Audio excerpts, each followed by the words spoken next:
En verdad, nós estamos tendo uma rueda de prensa ayer, camino nos analisa 150 dias de gabinete Pisas.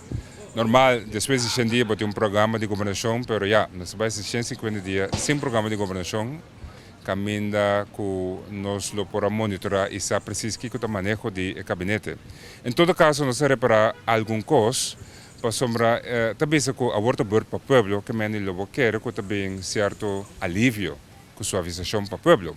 Pero vamos analisar, nós reparar que o OB vai subir de 6% para 7%.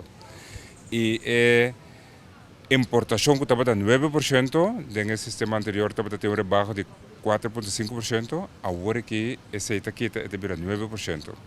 Que mende é o OB que vai introduzir, está 9% na importação e 1% mais caro, 7% hora é cliente compra produto, então tem escalam.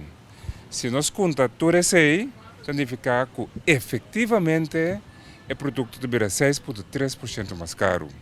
Com uma subida bastante drástica nossa raia, seguro net produto não caminha a grande maioria do povo bambisa modesto, está comprando seu produto não.